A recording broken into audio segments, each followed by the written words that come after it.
What's going on, everybody? Tuesday, Show Me the Money Club, live Tuesdays, 6 p.m. Eastern, 3 p.m. Pacific.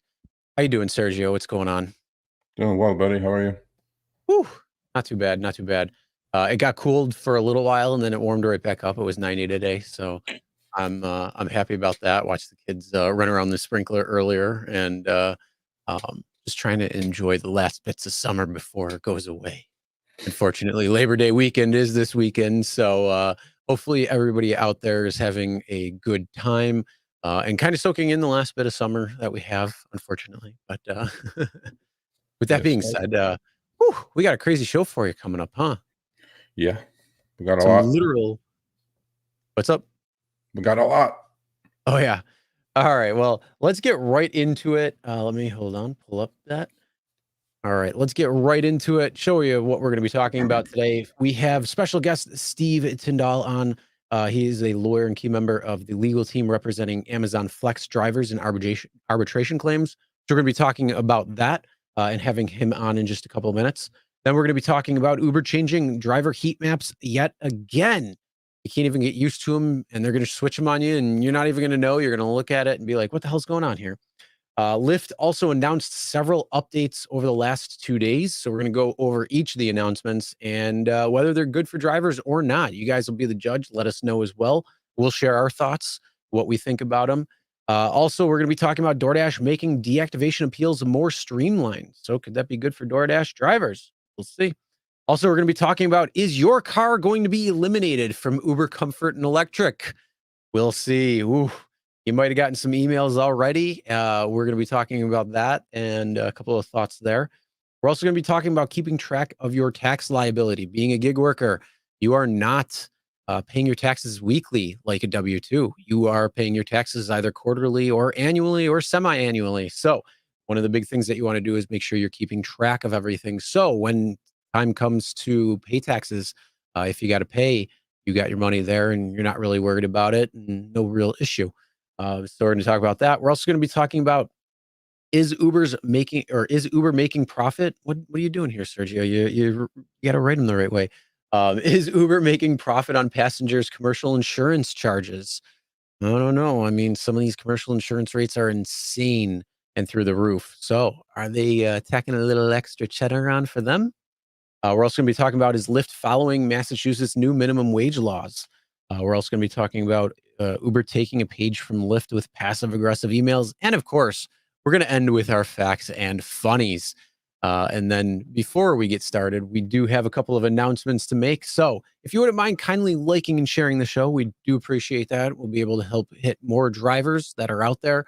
And they'll be able to see what's going on and be part of the community as well, too. So please kindly like and share the show. That helps. It's free and it's nice. Also, if you like the content and you'd like to support us, think about becoming a member. We are doing membership. So if you'd like to help support the channel, please think about becoming a member. And also, if you speak Spanish or know somebody who does, RSG is en español. So you can see Sergio and myself, our other contributors here on the Rideshare Guy, speaking en español and sounding like us as well, too, thanks to the wonderful, wonderful power of AI already. And I'm looking at another one that actually syncs the lips. So it looks like you're saying what is being said in different languages. So Sergio, you're speaking English, but your mouth will look like you're speaking Spanish. So I'm testing that out right now. Scary. Yeah, it's crazy. It's crazy. So I'm going to be testing that out. We'll see if that's something. Right now, it's not doing too well because it's been sitting at 99% complete for like 3 hours right now. Oh, now it's going down to 9% ready. I'm not too thrilled about that one, but either way, check out the Rideshare Guy en español. If you speak Spanish or know somebody who does, please let them know.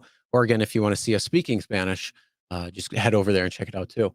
And also, if you want more in-depth content from the Rideshare Guy, get notified new specials, things that YouTube might not, because I'm subscribed to the Rideshare Guy and I don't get all the notifications. Actually, I haven't recently for quite a few things. So I don't know what's going on with YouTube, but if you're missing out on some of the content, make sure you are signed up for the RSG newsletter. Not only that, Sergio, Tyler, Jay, a couple other contributors do some content there. So it's some more stuff on top of it to make you better rideshare driver, more knowledgeable, more educated, and it's just going to be better overall. So go over there, sign up, another free little freebie from the RSG team here. And also, if you are enjoying or want some RSG or better yet, Show Me the Money Club merch, that's now available. So if you want to get some merch, you are more than welcome to. We got some of the crazy things on there, like cherry picking and know your worth and those types of things, as well as logos and stuff. We also have our Show Me the Money gear, t-shirts, hoodies, jackets. We also have a pro line. So when you're driving, you look a little bit more professional. You're going to get a little bit better of a clientele, hopefully, with that. We're going to get hopefully also more tips, dressing a little more professionally versus going out in your PJs or doing it something like that. So yes, these are a couple of cool little products. Personally, I like the jackets, so they're nice. And unfortunately, Lyft doesn't give the 1K jacket out anymore, and I don't know where the hell mine is. It disappeared somewhere, so I might have to get a new Show Me the Money Club jacket, just because they are pretty nice. So yeah, go over there and check it out. Sergio, you got anything to say before we get started? No, buddy. We should bring our guest on. Very relevant topic, actually. I mean, I don't know how many of our audience members do Amazon Flex. I know a couple do, but the issue is not about that. It's about the gig economy in general. So let's bring him on and talk about a very important subject. Stephen, welcome. Good afternoon. Thanks for having me on. Absolutely. Yeah. I mean, this is very timely. So there's a Fortune article out there that I read, and I kind of acquainted myself with what you do and what the situation is. And obviously, we do read it in the news, daily that the, flex drivers are trying to unionize and this and that. There's a headline pretty much on a daily basis regarding the gig economy. I mean, gig economy is not just Amazon Flex, but at the moment, you are involved with Amazon Flex and drivers. So go ahead and introduce yourself and tell us a little bit about your law firm and all that good stuff. Sure. My name is Stephen Tindall. I'm a partner at the Gibbs Law Group, and I've been an employment lawyer for 27 years, basically my whole career. I started at two other firms, but in all three of my firms, I specialize in representing large numbers of employees bringing cases against their employers for breaking the law. And a few years ago, it's probably been 4 or 5 years ago now, our firm started wading into the gig economy cases. And Amazon Flex is a huge part of that right now. We've also represented Lyft drivers and DoorDash drivers, Instacart, and Postmates. So we've done all of those cases. Currently, what's most active is our Amazon Flex cases, as you mentioned. Okay. Let's talk a little bit about that specifically. So what are the Amazon Flex arbitrations about? What is this case about? Is it also a class action? Is it not? So, give us the breakdown on that. Certainly. So our Amazon Flex cases, we have filed as arbitrations. And as most of the people who are part of the rideshare guide know, you often sign an arbitration agreement when you sign up with Lyft and with DoorDash and with Amazon Flex, which requires you, if you're going to bring a claim against the company, to do it in arbitration. Part of that agreement is what's called a class action waiver. And there's a lot of litigation about whether those are valid or not. They have been, in general, upheld to be valid, although there's fights in cases like Amazon Flex where you're delivering things across state lines, whether those apply. But the tack we've taken is we've filed individual arbitrations. So far, we've filed on behalf of over 15,000 Amazon Flex drivers. It's 15,500 and change, I believe, is the number to date. And we have additional clients, about 10,000 additional clients that we hope to be filing relatively soon on top of that 15,000. And these claims are ones that your viewers may be familiar with. They're claiming that under the state laws of California, Illinois, and Massachusetts, so those are the three states that we're focusing on, that these drivers should be treated as employees, but they're treated as independent contractors. And as a result of that, there's a number of protections that employees get under these states' laws that Amazon is not providing to the Flex drivers, including minimum wage for all hours that they work, overtime for when you drive more than 40 hours a week, or in California, this is really important for the Flex drivers. When you drive 7 days in a row, there's also overtime. And certainly around the holidays, a number of our clients do that. And probably the biggest ticket item is expenses, reimbursement of expenses. And this usually comes down to sort of mileage that you're driving, but also cell phone. We've recovered cell phone charges as well. But all of these things are protections that employees enjoy in these states, but Amazon doesn't provide them because, as I said, they treat all of these drivers as independent contractors.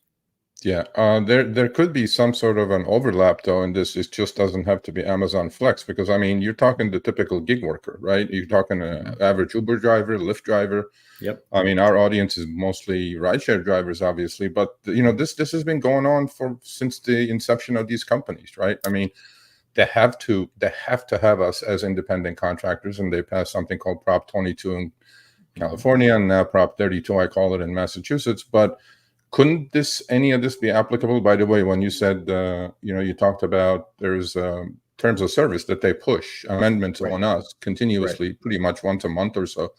Obviously, it's all legal mumbo jumbo. I mean, I happen to read all 28, 30 pages of it like an idiot, but because we want to find out, right, to opt out of certain things that it's our right to opt out, right? Not just to go to arbitration, but in this case, it seems like, you're just dealing with arbitration cases.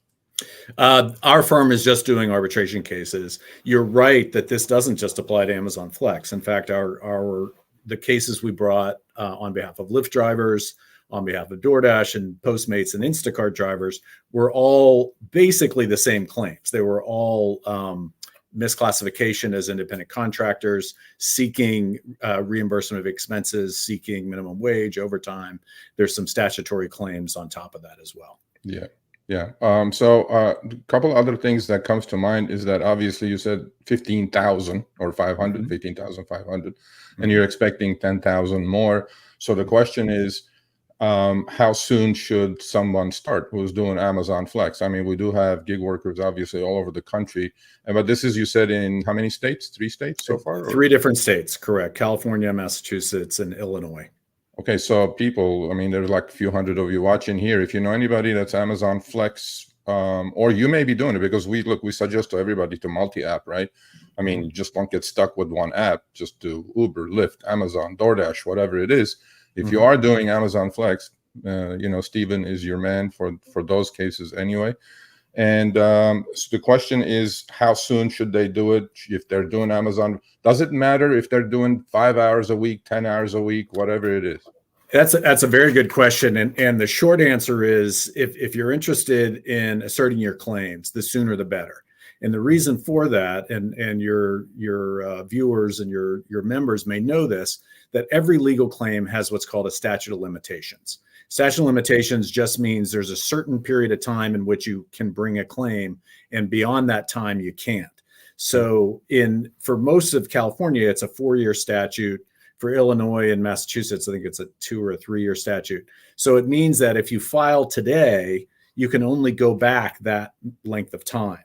And so if you've been driving for 2, 3, 4 years, the longer you wait, the smaller your damages are going to be, because each day that you wait is a day that you won't be able to recover, if that makes sense. Yeah, it makes sense. Of course. Yeah. I mean, pay attention to this, please, folks. If watching now and watching later, the sooner the better. Obviously, Stephen and his info and his law firm's info is in the show notes. Please pay attention to it and just go click on it, and then it'll directly take you to a portal where you can apply for these things. Another question comes to mind is that a lot of drivers are nervous about coming forward, right? Because this is their livelihood, right? Do you know if Amazon will retaliate by, we call it deactivation, but I call it firing, but it's called deactivation. Right. No, we understand that, and we understand the concern. Our experience in Amazon Flex has been that despite Amazon knowing that we represent these 15,000 people, we've not heard of anyone who's been deactivated as a result of asserting their rights, has been fired essentially for asserting their rights. Amazon's counsel is very smart.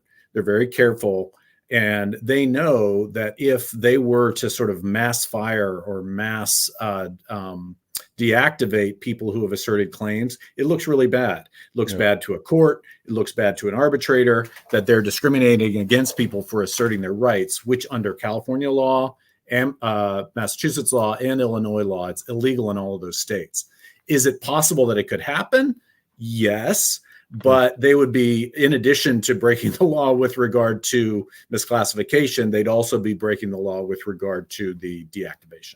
Yeah, absolutely. So, a lot of our drivers obviously will come, they'll ask you, we'll answer as many questions as we can, but if they do have questions, I'm sure they'll get in touch with you after the episode. A lot of them are going to probably send me emails and ask me, how much can I recover? What's the past been like, or what's the results have been like, right? Obviously, past results is not a guarantee of the future, but can you give us a little bit of a clue about what they should expect, and what they should expect as far as the process is concerned? Right. Yeah, well, you took the words out of my mouth about past results not predicting future results, because lawyers are careful people. We don't want to say that you will certainly recover, or you'll certainly recover a certain amount. What you can recover relates directly, in our experience, relates directly to the number of deliveries you've made, the amount of time you've spent.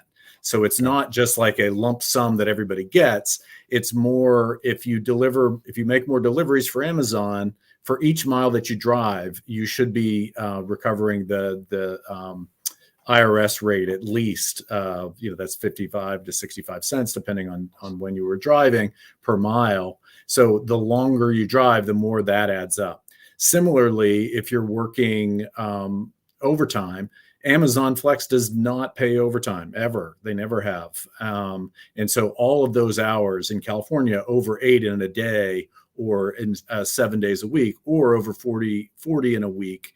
So for the drivers who are driving a lot, they recover not only the reimbursement of expenses, but also for the time you spent driving that you weren't paid for.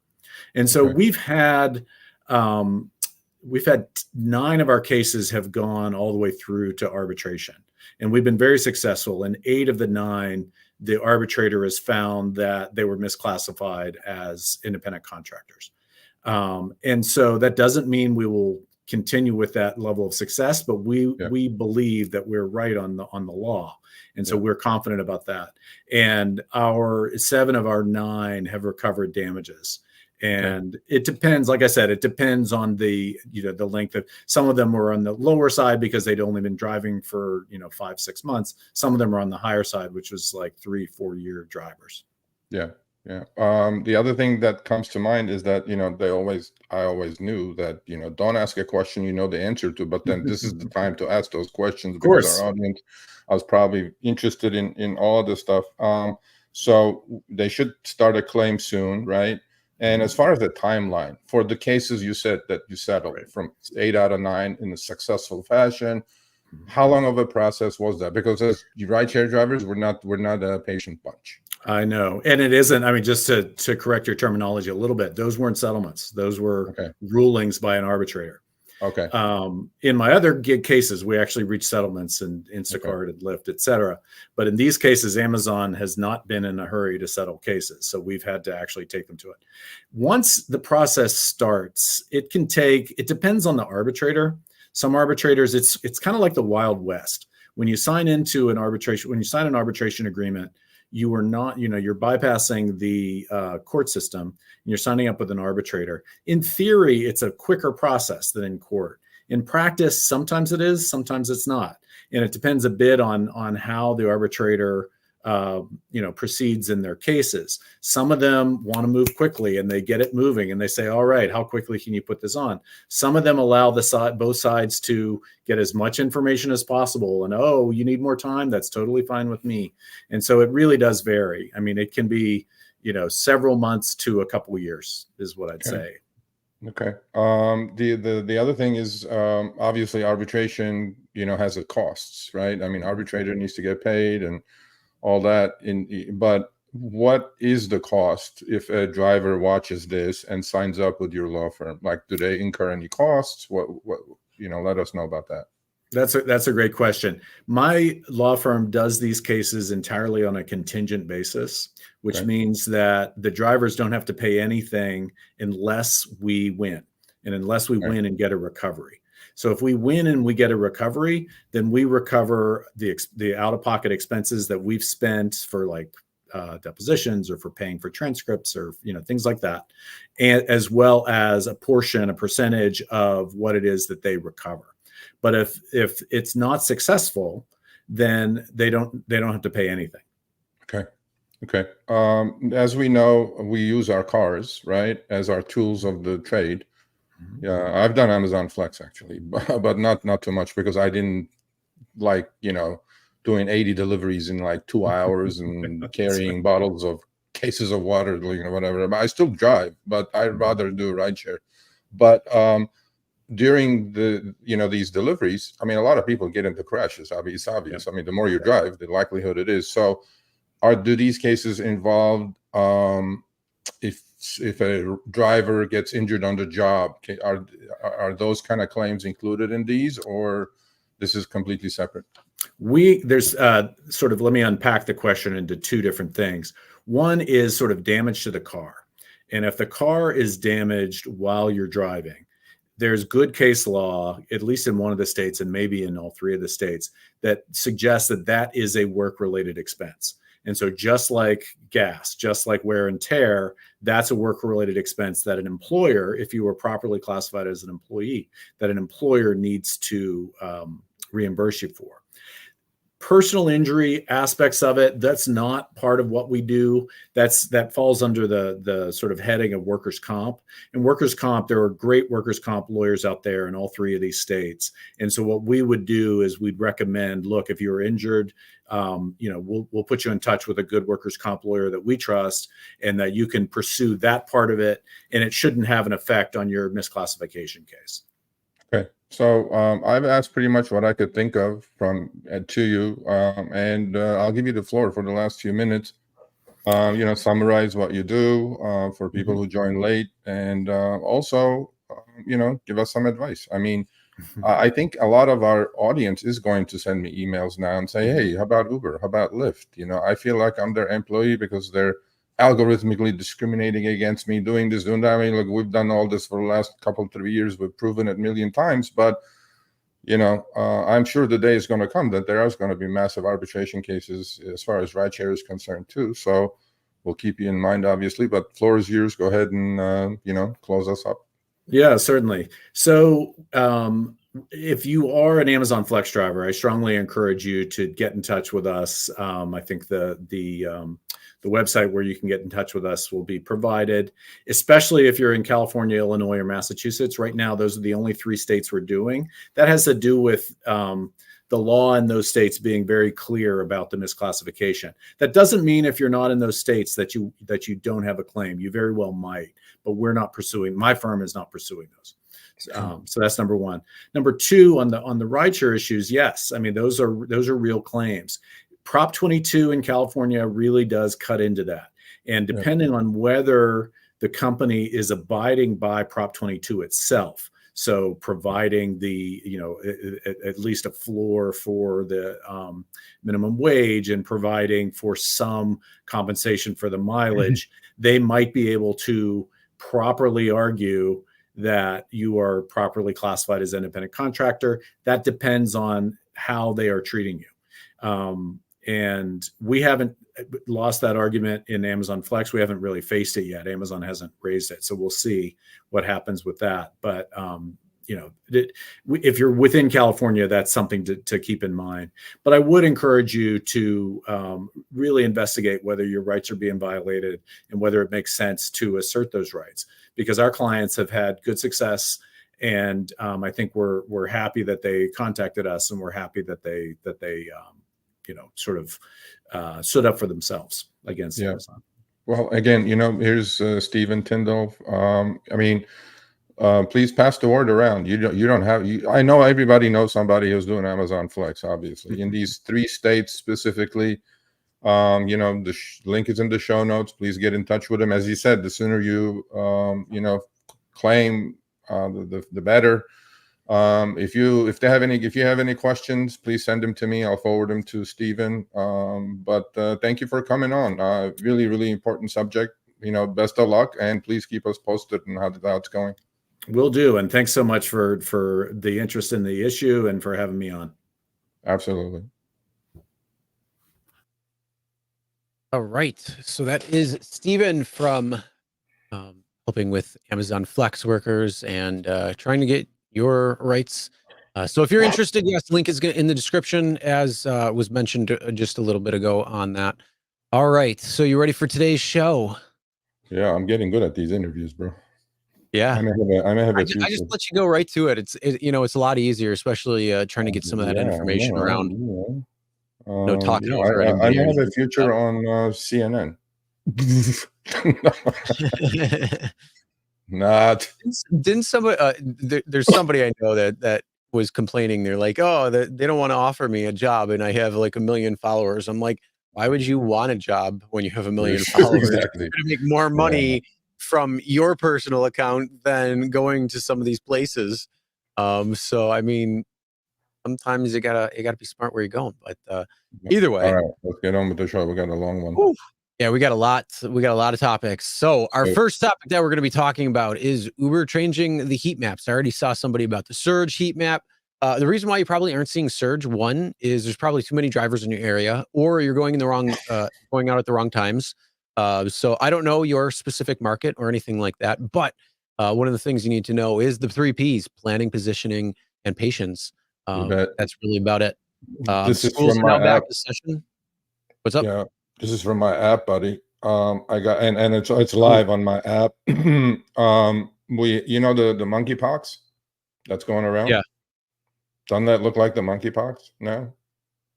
They got rid of the dollar signs. Now they got the arrows. It looks like in the military, you have the three lines, the 2 lines, Yeah, sergeant, like and yep. Let me tell you something. Okay. I mean, this is not a huge change as far as I'm concerned. Okay. This is a stupid change. It's a stupid change. Yeah. First of all, the stupid part of it is that this has been gray for the last, what now? 2 years. Uber. Gray. As much as you pay millions to your behavioral scientists, social scientists, psychiatrists that work at Uber to gamify and gamblify the system, gray is not an enticing color for me to look at 24 hours a day, because that red thing that in the middle is called surge. I have not seen it for a long time. So gray is not a good color. Yeah, it's not incentivizing me to get out there and drive in a gray it makes cloud. You sad and depressed. Like in February when there's no sun. I don't know how it is in LA. LA is probably always sunny. It's always sunny in LA, but this is like Seattle. Here in Buffalo, like February and January and March is just a stretch of gray hell. So every time I see these gray clouds, it's just depressing. And it's like, I'll just turn on Lyft. So no, I honestly, I mean, and then the getting rid of the dollar signs, I am sure they spent a whole bunch of hours, discussing amongst themselves, well, the dollar signs are not doing it. Well, I don't think if the dollar signs did not entice me to get on and drive with gray clouds, I don't think these little, monkeypox or whatever they are is going to entice me either. Okay. Yeah. Oh, it's live on my app too. Yeah. So I'm looking at it right now. I got a little couple arrows. You got the arrows too? I guess they did this nationwide. Yeah, they did it nationwide. And so don't worry about in my city anyway. So immediately I saw the screenshot in the middle, right? It says what does not change. Surge. There are no changes to how surge pricing is displayed. Well, so how Uber is, right? They just right side of their mouth is not talking to the left side of their mouth, or right side of the brain or the left side of the brain. They're crossing their fingers when they're talking. Yeah, they're going like, we're going to put this out. I hope this is right. 33,000 donkeys over there. And this is what they come up with, but that's okay. So I hope people Okay, they did this in like a few states, and they went back to the dollars, the sticky surge, Mhm. right? The dollar surge, penny surge, whatever you guys call it. Yep. So the screenshot they sent me in the middle in my app does not. Do you see? It just shows the flash surge flash sign, right? It Mhm. doesn't show dollars. I was like, holy shit, they're getting rid of that too. But then, so far, so good. So the only thing that has changed, people, which I don't know again why. I'm sure they have their reasons, and they spend hundreds of hours figuring this out. The dollar signs are gone. It's with the up arrows, 3 arrows, 4 arrows, whatever it is, as if I'm going to look at those arrows, up arrows, count those arrows, and see that, oh, it's 4 arrows. It must be busy. Let me go there. Who the hell is going to do that? But at least they did not change the sticky surge yet. But that's what they sent me in the app. So Sturge is still with the dollar amount. The colors are the same. The only thing that changes in this is the dots. And I just saw something. Okay, I guess the dots with the 4 arrow up arrows are darker. I just saw that. A darker Yeah. gray on a bottom of gray, and the ones with 3 arrows is lighter gray. Wow, Uber. Seriously. Somebody deserved their money for this. Mm-hmm. I don't know about that, but Yeah. I'm going through. I'm looking at the 2 arrows and um, trying to see the heat map. But yeah, the heat map has changed to those arrows. I'm still seeing the surge price on there. So there's surge right now, 350 in Niagara Falls Airport. Nobody wants to drive up there, so makes sense for the 2 flights that come in every like 3rd day. So yeah, good luck. Honestly, to me, that's more distracting. Because when I'm looking at the map, I just want to see like not that much stuff. It's just a lot. You know what I mean? Yeah. I was used to white maps, like no surge anyway, because surge disappeared for years now in California, especially after the pandemic. And then one morning, gray clouds showed up. You know how many times I have asked this to Uber? Seriously, in my many conversations, I said, "Why gray?" They go like, "We don't know." So, Uber, Change the color. take a Actually, you know screenshot of what? that, Uber. Why gray? Actually, you know I mean, what? Better. seriously, like, look at my background, beautiful blue. Why Seattle? Seattle is like that for like 300 days a year. Why gray? How about this? You How guys about couldn't this? come up with a better color?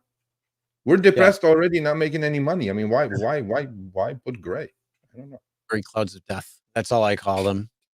Yeah, whatever. So anyway, so that's that. Yep. So, So, do you see that in your maps? Do you not see that in your maps? So let us know. We'd be interested to see where this well, is going, if I'm this is West hitting Coast. everybody or not. I'm West Coast. You're East Coast. Obviously, we both got it. So I'm assuming that it's nationwide now. The Yeah, arrows. and you have Android. I have iPhone, Yeah. and So they have New it covered. Jersey. Yeah, there you So go. it New seems Jersey like has it. the majority of people do have it. I'm wondering though, like I say, because sometimes they roll things out differently. So I was just curious if there were certain areas that may not have it. Yeah, But yeah. yeah, look forward to more busy maps on that front. So with Don't that pay being any said, attention to that. what's up? Don't pay any attention to any arrows or anything. Just do what you do. So Yep. All right. With that being said, as the title of today's show is, Lyft is making several announcements. yeah, Are any of them good for drivers or not? a couple So of them. first up, yeah, I mean, Okay. honestly, we don't have too bad of a little bit of a thing coming up. So we'll see. We're also going to get your feedback on what you think, I whether mean, you this is like good. these things or not. But yeah, let us know. So the This is good. first update that Lyft had rolled out was yesterday on National Dog Day, and so happy National Dog Day to all the doggies out there. But I'm not Uber. Lyft is following in Uber's footsteps. Uber Pet came around a few years ago. Now Lyft has pet rides, and so yeah, a passenger can order a ride for pets, and the driver is going to earn $4 more on top of that ride. Yeah. So honestly, I mean, hey, if you like taking pets or you don't mind taking pets, this is not bad. I mean, this is a pretty Oh, good little thing here for you. It's an extra $4 to take for the same kind of ride. The only difference is you'll have a pet in the car versus not. well, Yeah, the problem I have is, look, there's nothing wrong with this. Obviously, the little tree following the big tree on this one. Uber had Uber Pet for a long time. But I mean, look, $4 extra is $4 extra. I actually want to, not that I'm a huge fan of Harry's interviews, okay? But Harry interviewed a truly completely blind young lady on our channel, okay? And she has an amazing, his name is Theo, a service animal, okay? A seeing eye dog. Or, yeah, I mean, sometimes she uses her cane, but she goes, my dog is my eyes. And he interviewed her, and, she was talking about challenges of getting picked up with a dog, okay? And I would really encourage all of you to go watch it. I watched it. I think I learned quite a bit. I learned the 2 questions I can ask because, Chris, you know what happens. A lot of people with dogs, mostly dogs. I love dogs. However, they come in saying that this is my emotional support dog, and they won't order the pet, Uber Pet, right? Or Lyft Pet. They'll just order regular standard Lyft and then bring the dog in. And then when we do cancel, or when we see the dog, and then, why don't, most people don't order Uber Pet or Lyft Pet now. I hope they do on Lyft more than Uber, because they're trying to save the $4 and then sneak the dog in. And this lady who was blind, really facing challenges, and her dog is an absolutely completely trained service animal.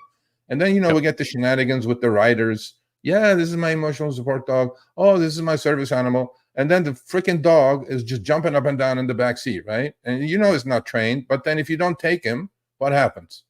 They complain, and then they go deactivated, right? So I hope there's, a better way of doing all this, but no, this is good. $4 extra.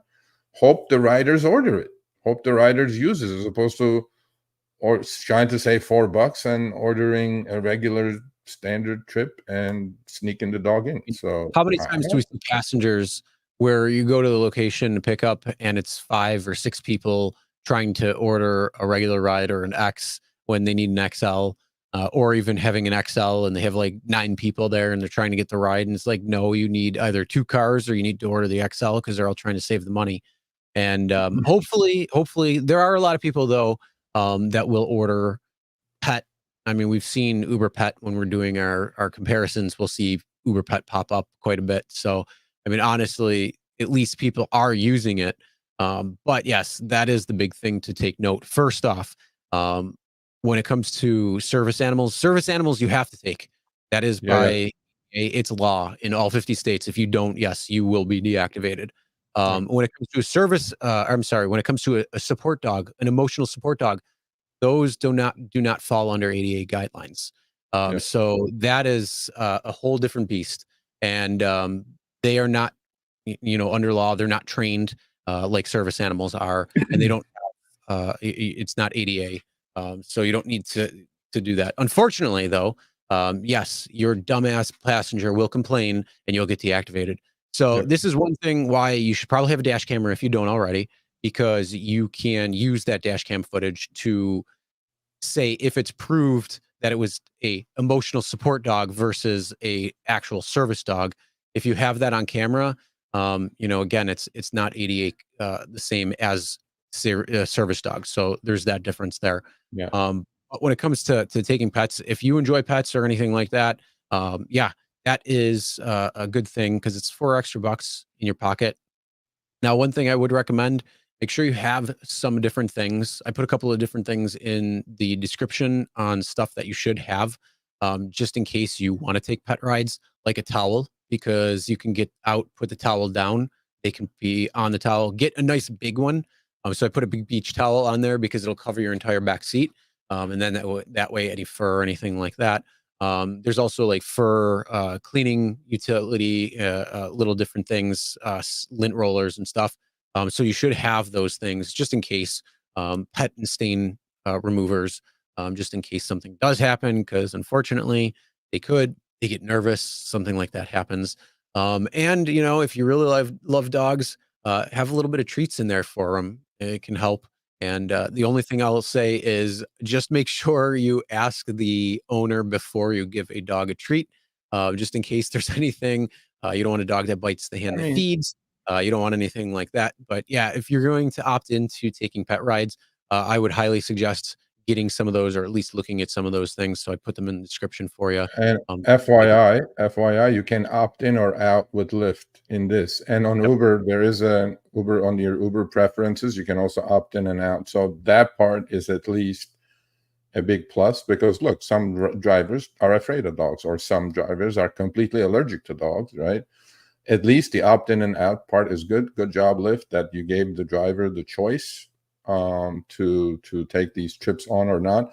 But I really am encouraging all of you to go watch that interview. But the completely blind lady, young lady, and she works at KKR. I mean, KKR is a massive private equity company, and obviously she's having her life continue with being completely blind from the age of 18. But I felt for her. She did talk a lot about drivers canceling on her, when they see the dog or not, although her dog is obviously completely trained. But then I've had situations that people come in with a dog, I'll be barking like the whole trip, and I'm like, it's a distraction. I'll be jumping up and down, dirty feet, hair everywhere. But then, if you have a service animal, you will know immediately that that dog is just going to go on the wheel well, put its heads down, and then just sit there. It's not going to dirty your car. It's not going to do anything else. So, Yeah, they're highly trained, yeah. and not every dog can be a seeing eye dog or a service animal. They're very select few, and all the ones that go into being trained don't make it out on the other side. So I forget what the percentage is, but it's a small amount of dogs that actually are. So many of them are trained very well. Yeah, And completely trained. the other ones that are service that aren't trained very well, they're trained very well. The owners. So they do their own thing. Yeah.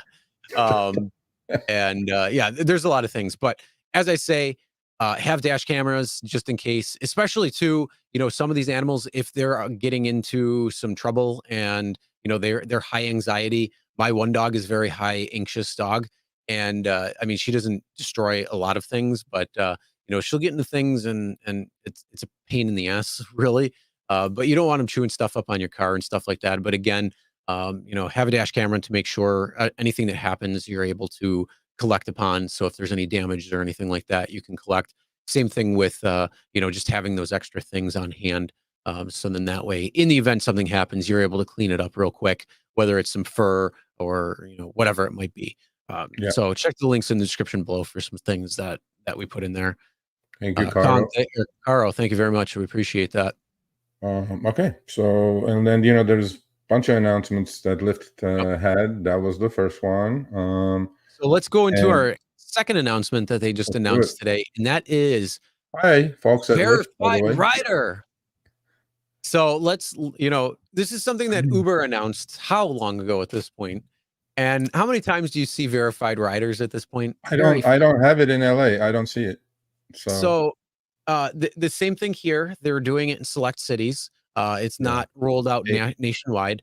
Hopefully, though, this is something that will be rolled out nationwide very soon. And hopefully this is something that, Lyft will just succeed better in when it comes to the promotion of it or trying to get riders verified. So yes, verification is coming for passengers as well too. So I think this is a good thing for drivers too. Because like I say, as long as the rider is verified, there's a little bit more safety when it comes there. So it's a good thing there. This may mean that we may stop doing our end of fakes soon. Go gig it. Thank you.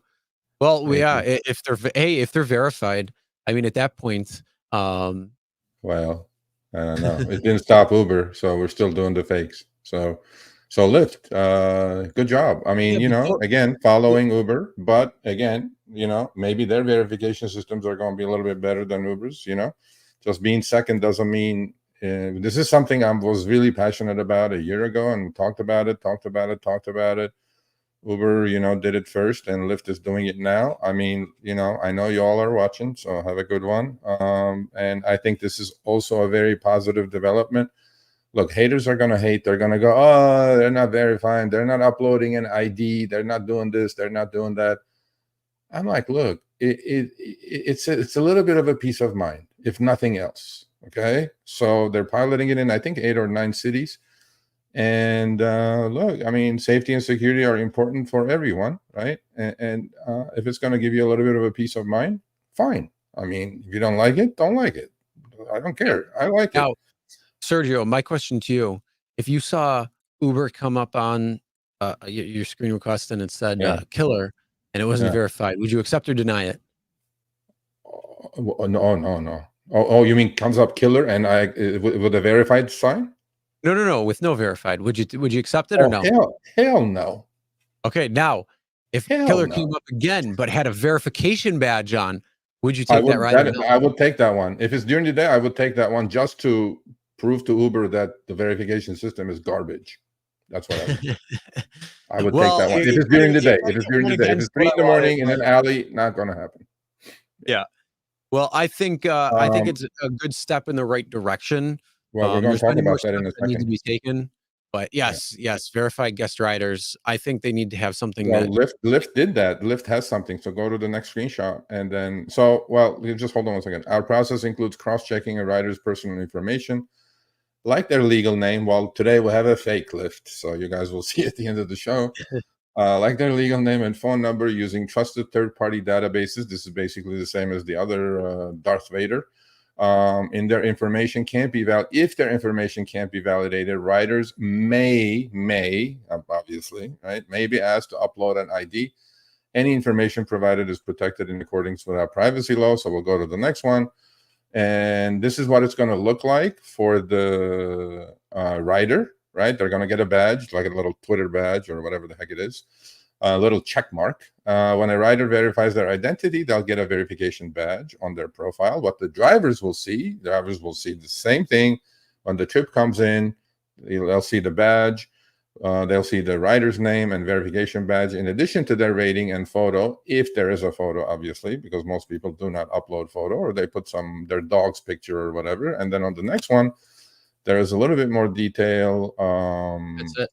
That was it. Okay, on the guest ones, Lyft is requiring that the person that's ordering the trip, for whoever, they have to be a rider as well on the platform. You can't just willy-nilly order a guest trip. So I do pick up actually a lot in the mornings in the dealerships around my house, and they strictly use Lyft actually. And I do see, you see the new, right? New meaning like new rider, and mostly they come as new, and it's ordered by a dealer and car dealer for service probably.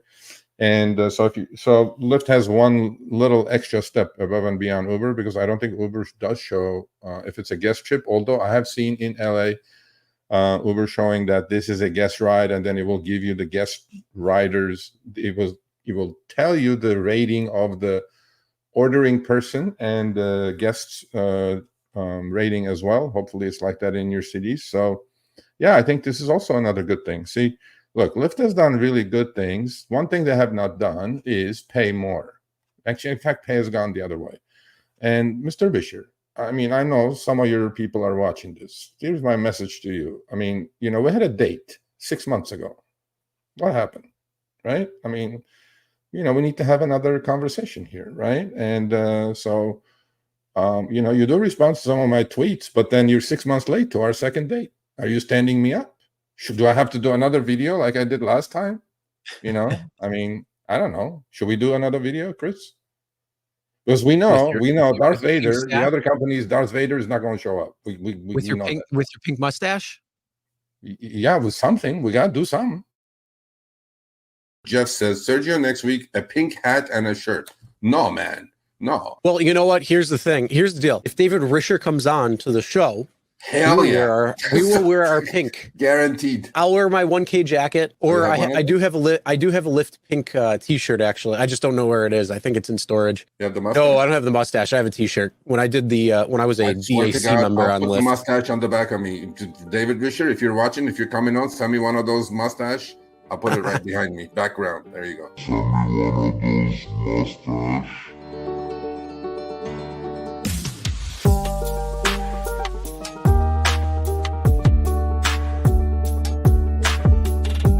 Mr. Richard, thank you so much for the swag bag. Much appreciated. Now I'm going to go do a few trips. Let's see what Lyft passengers think about the pink mustache.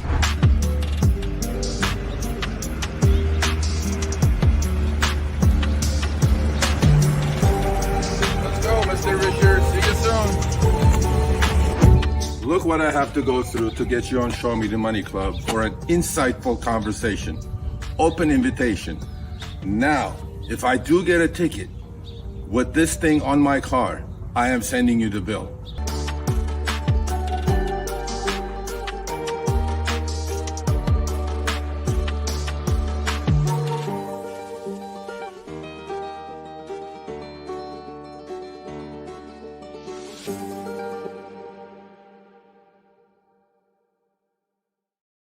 You devil, you had it ready, huh? So, I guess Rich, I guess I don't Rich- have to do a video. See what it's. This is it. That was a good one. I knew I'd pull that up. I had it Yeah, saved for you, waiting for you. I'm gonna miss you when I'm gone, buddy. Because But either way, we got to get you back on. yeah. So I still have the mustache. Look, folks. I don't want to do another video. Come on, you guys gonna show up or what? We're all friends. I mean, I bash you guys quite often, but then look, I mean, when you guys do good, we talk about it. The only thing I'm going to bash Richard when it comes on is going to be a couple things. I mean, nothing major. I liked a lot of things you guys did. This verification thing is good. Transparency stuff is good, but then drivers are not making any more money. I mean, that's all. Other than that, we'll have a nice conversation like we did last time. And then a lot of these things came out of this conversation, Chris. Seriously, the verification part, driver safety, deactivation reviews. I mean, all these things are due to our community. We talk about it, and then companies listen. Look, I know they move slowly. They move like an oil tanker in the Marina del Rey, but hey, at least things are getting done. And so, Mr. Richard, 6 months late. Don't stand me up, because if you just take more time, I may not be here. That's all I'm telling you. So you just do it with Harry. but there you go. It won't be hard hitting. Yeah, whatever. But anyway, so open invitation, sir. Hopefully it's in September sometime. So there we go. But with that being said, there is also a third announcement that they had made, and this is talking about Lyft Direct. So this is like a little bit of a direct debit card and banking app. So it's got a high yield savings account, which is actually pretty cool. I don't know what the percentage is, because we all know it's going to change up and down different times, but there's balance protection, new cashback rewards, wellness perks. So there's a lot of different things when it comes to this one. So it actually has a little bit more perks than just the card that they've had, and definitely those types of things. Definitely improvement on what they had, the regular Lyft debit card. So they joined with Payfare, which is a Canadian company. So there's a lot of things in this new Lyft debit card. The most important for me is education, financial education, financial well-being, and being able to deposit, have a separate savings. It's within the card, but have a savings account, so we know what happens. So you all can go, subscribe to my finance channel. I talk about it there. The Federal Reserve raised rates from 0 to 5%. People, short-term rates on money market funds or savings accounts or CDs or whatever are still like 4 or 5%. So go take advantage of it. So what you can do is, your trips immediately will get credited into the debit card, and then you can choose to have that money, your daily earnings, go into savings and start earning interest immediately. So I love that part. Lyft Direct Savings doesn't change. Drivers on the Lyft platform have access to high yield savings accounts, which is great. Because usually, as you know, savings accounts are used to be like 0% for, 15 years. There's balance protection if you're overdrawn, couple $100, right? Which is good. Cashback rewards have gone, I think, a little bit higher. I'm not sure. With 10% cashback on gas, 12% cashback on EV charging, 5% cashback on dining. Wellness perks by Avibra. They joined with another company. This is something that I want to talk about, Chris, over the next month or so. rideshare driving is tough on the body physically, obviously, because we're sitting and driving, and it's very dangerous, obviously, these days with what's going on in society. But, there is a mental, physical, right, emotional, spiritual cost to all of us doing rideshare, okay? And it's not talked about enough. And I think we should be talking about it. And this is a good thing. And this is, the partnership with Avibra. Cardholders receive a comprehensive suite of health. Obviously, it's not a healthy thing that we're doing. We're sitting and mostly eating junk food. And health and financial wellness tools. Financial wellness is something you all should pay attention to. Really, really, really. Oh, yeah. And it's sad that most drivers do not pay any attention to any of that. Their retirements, their future, their rainy day fund, and all that stuff, which we try to do here. And then we do it, on my channel. And, there's spend insights, meaning where your money is going. Are you blowing money on Starbucks every day? Maybe you shouldn't. Maybe you should save that money, invest it in an, index fund or whatever. Now drivers on the Lyft platform can now take control of their personal budgets, which is amazing, right? These are all good steps. I really, really do like it. And cardholders are now able to deposit cash in their Lyft Direct account at ATM locations, and you can also deposit that money into that savings account, high interest savings account. So I like it. I don't see any downside. If you don't have it, try it out. I mean, there's no downside to this at all. Not only that, I mean, too, at the top here, the spend insights is good. So that can help you understand what you're spending your money on, and hopefully change some of the bad habits, and make more good habits. So then that way it can actually help you in the long run, whether it's, I just saw somebody say that they had to spend $400 on AC. Hopefully, you had the money there for you. So because of that issue, you're able to, pay for that without really any problem. I mean, it sucks paying $400 for, those types of repairs, but, if you have that money on hand, if you have, made smart decisions on where your money is going, instead of, going to 7-Eleven, getting snacks and driving and eating those snacks, and then, going and wasting it on, I don't know, something else. So it can help you see that a little bit more, which is always good. Yeah. I mean, So I like, like this compared to some of the other ones. Look, man, there are thousands of people that watch us. This is the type of attitude that I really, really don't like, right? Sergio is talking like people are making millions. We know nobody's making millions doing rideshare, okay? Don't be so short-sighted, number one. We have never said that. But do you have your financial plan together? Do you save money? Atari 2600 _ guys. Do you invest? Do you? Even $50 a month, $100 a month? Do you? You know what will happen with compounding to that money? So don't be so short-sighted. Don't be so negative about anything, in life. You can be all negative you want. And this one I want to also answer. They're selling your data. Who is not selling your data? Did you guys see the manifesto that Mark Zuckerberg put out yesterday about Facebook? What kind of shenanigans went under the pressure of the government? What they did? Did you guys read that? Everybody's selling your data at this, in this society, in this day and age. Data selling should not be your concern. You're on the internet, you are gone. Your data is fair game to everybody. I mean, you guys don't think Lyft and Uber are following you, or DoorDash is following you, right? Okay. So to me, not only that, beyond that, your car's following you.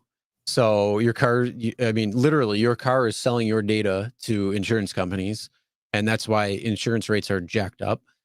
You want to go into data sharing? Go look at Louis Rossman.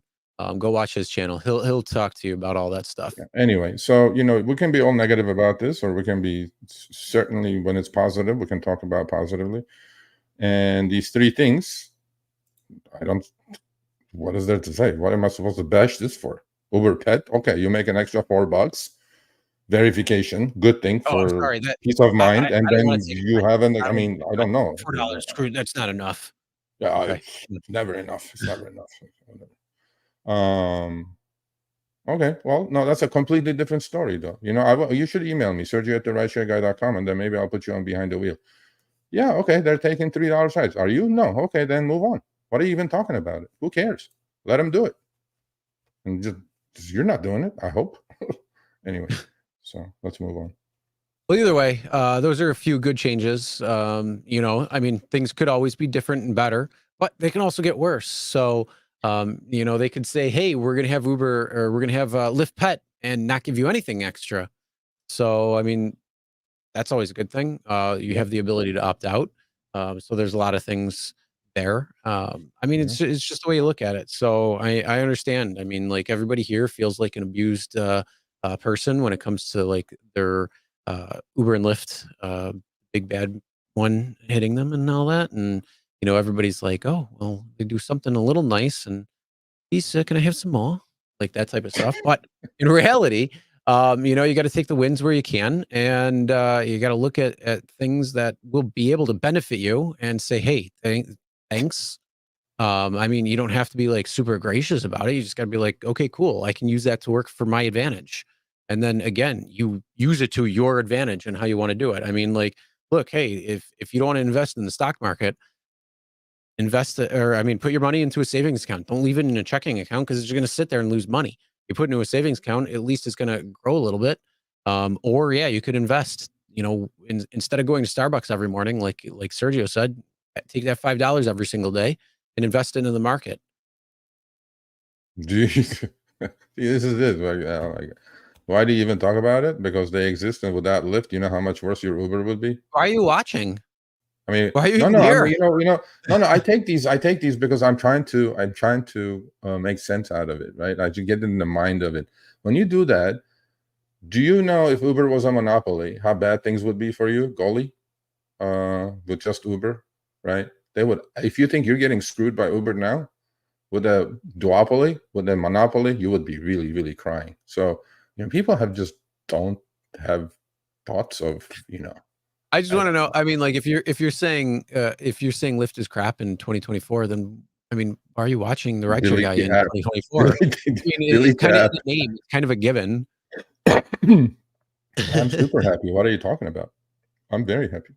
Okay. Okay. I see. You know, I know we're getting off track, but okay, Atari. That word slave is used so loosely in this community, right? I'm completely condemning that. Slaves did not have a choice. You have a choice. Delete the freaking app. Go get a W-2. You're not slaves to the system. You have a choice to turn the app on, to turn the app off, or delete the damn thing, not even look at it, not even talk about it.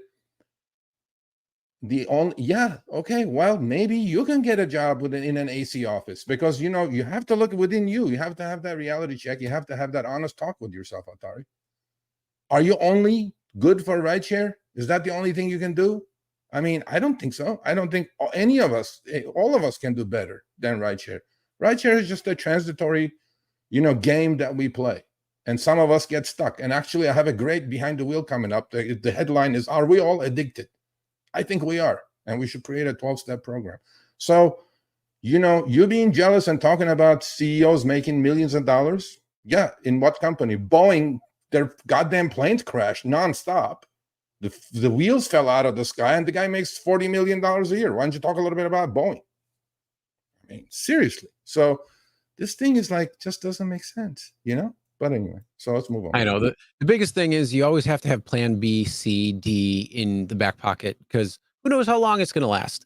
And then the other question too is, what if rideshare was never here? What if the gig economy never came? What would you be doing? You'd be doing something else.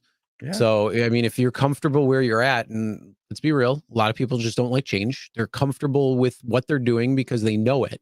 But if you go somewhere else, it's a completely different experience. It's something completely new, and you have to learn it. And a lot of people just don't want that change, or fear that change. And the reality is you could do better. It's true. There you There you go. go. You're just driving. There you Yes, go. that's coming out. What is it? The behind the wheel that you have with Joe. That's That coming out wasn't that soon. good one. I think that was one of the best ones. I don't know. We'll see. We created a 12-step program, bro. You know, it's called Rideshare Driving Anonymous, RDA. Oh, I thought it was ARAA. Whatever you want to do it, but I think we should have like meetings. Hi, I'm Sergio. I'm addicted to rideshare driving. There you go. I don't know, maybe. But either way, let's Anyway. move on. Let's get on to back to our topics. So yes, either way, those are a few changes that came. It was a Lyft Pet, Lyft Rider Verification, and Lyft Direct. So definitely a few good changes there that were announced over the last couple of days coming from Lyft. Let's move on though. Let's talk about DoorDash. When you get deactivated, they're actually making their deactivation appeal process more streamlined. So that could be better for drivers who were deactivated when it comes down to it. So Sergio, what's your thoughts on this one? This is, DoorDash following the rideshare companies now, right? I mean, there has definitely been an improvement in me getting emails saying I got deactivated, and I tell them go through the human review process, and it seems like the numbers are getting better. At least you have a chance. You're not booted with just one fault or one fraudulent claim. And DoorDash is following in the footsteps of Uber and Lyft, and hopefully their systems are going to work as well as Uber and Lyft does. Again, people do fall through the cracks. I'm not saying there are unjust deactivations that are happening. Of course, they are happening. And at this scale, I don't know how else this could be done. But yeah, DoorDash is following in the footsteps of Uber and Lyft. And I know for a fact that our old buddy in St. Louis, Pedro, got deactivated from DoorDash. I don't know if he's back on, if he used this in-app review process or not. But yeah, I hope, I mean, look, is this a bad thing? So should I just bash DoorDash saying, hey, why are you streamlining the process and appeal process? I'm like, no, this is okay. Look, it could be all hocus pocus. I don't know. But if you go through a deactivation process, and I know for a fact that in-app reviews have gotten better for rideshare, and hopefully DoorDash is doing exactly what the other two are doing. And well, I think the other aspect too is the ones that provide reports saying that their deliveries are missing are going to have to do the PIN code now. Good. I think this needs to be rolled out to more people because it's going to keep those people in line, and having a PIN code no matter what, I think is good, just because it's going to verify a lot better whether the food is there or not. And then that way, somebody can say, oh, my food hasn't been delivered, and you're eating it already. You got ketchup stains from your Wendy's that you just bought. So it's like, oh yeah, let's take the pictures of the food that's not there. I mean, come on. Hocus pocus. Yeah. That's a hocus pocus. Everybody take shots. If you're not driving, don't take shots. But if you're not driving, take shots. I want to give shout out to Matt from Boston. Amazing goddamn driver. He's doing some videos for us, not because of that. He's just he has his shit together, bro. Gotta love drivers like that. Okay, yeah, I'm on a because they have so many drivers. That's why. Okay. All right, cool. Let's go to the next one. So I hope it works out. Right. So somebody said Pedro got reactivated. Okay. Oh, okay, cool. See, Mike Smith says so. He still claims his. Oh no, Pedro's got a lot of drama going on. I'm not interested in the drama, but I'm glad he got reactivated. So it's like it's all good. Anyway. Yep. Well, either way, let's move on. Let's talk about, is your car going to be eliminated from being able to drive Uber Comfort and Comfort Electric? This is big. I don't know. I got like right an hour before the show. I got like 50 emails. My phone went off the, ding. I'm like, oh, something must be happening again. Something's happening. I'm pretty sure a bunch of you got this. So I got this from driver in Florida, driver in California, driver in New Jersey. And so I don't know if you guys got this. I mean, my car is brand new, so I'm hoping my car stays on Comfort. It's on Comfort on both Lyft and Ubers. I didn't get this, but this is from drivers. So this one says, hi, Terrence. We're reaching out to let you know about vehicle product eligibility. Okay, updates to the following premium and mid-tier products. Mid-tier, Comfort Electric. Okay. As you know, we update our eligibility specifications each year to meet. As of January 15th, our new requirements will go into effect. Here's what you need to know. Your Toyota 2021 Toyota Sienna will remain eligible for mid-tier, which is comfort. But then after January 15th, 2025, with the 2021, you can't do comfort with the Sienna? Is this Even though it's real? I mean, this got to be a glitch, right? This can't be real. This is I don't bad. know. I mean, the reality though is every year they send out these emails talking about what vehicles are eligible or not when it comes to comfort, because Yeah, they but only go like 4 or 5 years back, I know. and then they This is like disqualify those cars, 2021. which honestly, I don't know why. I mean, my Jeep was more immaculate than when I picked it up because I always kept it clean, and it was 10 years old. People would get in the car and they'd be like, "Is this car new?" No, it's not car. It's 2013. Oh, wow, you keep it clean. Yeah, I keep it clean. That's why. So why they have this requirement of like 2 to 3 years for a car is beyond me. It makes no sense. And it seems like it's just get people in new cars because of whatever reason. But if people are actually taking care of their cars, then what the fuck does it matter? Yeah, I don't That's know, the email man. I This got. is bad. I I got a mean, Sienna. What I got year, an email from a 2023 Sienna driver. I mean, 2023. What Victoria, the hell? what is your why is that not working? I don't know. I mean, this is bad. So Uber, I don't know. I haven't emailed you yet this, but if you really are doing this, we need to get the real list out. I got it from a driver who was driving a 2020 MKZ, Lincoln MKZ. I got it from a driver, mostly Sienna drivers for some reason. I don't know why. But if you have this going on, please email me and then I'll forward it to Uber. I can't hear you, buddy. Huh? Okay, I can hear you now. Okay. Stupid rectum internet. Okay. So anyway, But yeah, hit where were we? the like button. Okay. Anyway, so if you have seen this, please send it to me. And then this is another one. This is happening January 2015. This is another one, right? So this guy had a 2023 Sienna. Is this something happening with Siennas, bro? I don't know. I mean, they're minivans, so they're large. I mean, they Comfort. qualify for I mean, XL and XXL. well, yeah, So but I mean, if you can't do comfort in a Sienna, what the heck are you going to do comfort in? A if you Prius? can't do it in a 2023 when it's only 2 years old, that's getting out of hand. That's ridiculous. Well, yeah. No, I need to Uber. Psst, what's up? I got like 50 emails. I ain't your support. Take care of this. I don't know what this is. So I don't know. So if you people are going to ask me questions, I don't know. But I got literally like 50 emails and different states. So I'm hoping this is a glitch. This can't be real. So you get the email tomorrow. But anyway, Yeah, I don't so know. Either way, and the problem, hopefully, my personal troll in San Diego, Chuckle F, Matt knows what I'm talking about. He drives a 2021 Sienna. So how are you going to defend Uber now, Chuckle F? you are no longer comfort eligible.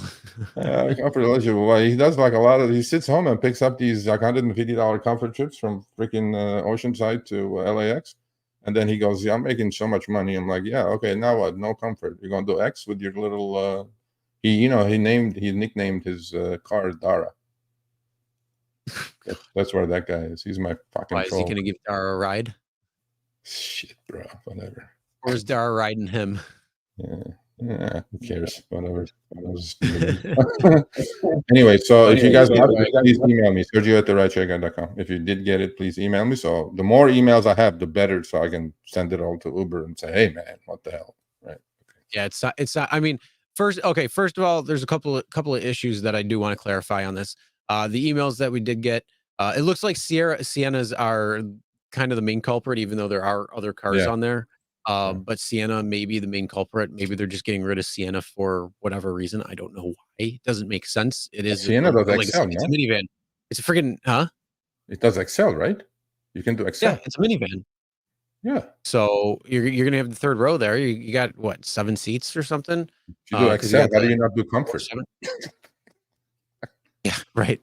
So either way, but yes, they do also send emails because like 3 to 5 years old doesn't qualify for comfort anymore, which makes no sense. I don't think it does. Should be that way. I think basically, as long as the car is in great condition and always being cleaned, which most people, especially, are watching, keep their cars clean. There's a lot of people that just drive junk cars to begin with, but that's the reality.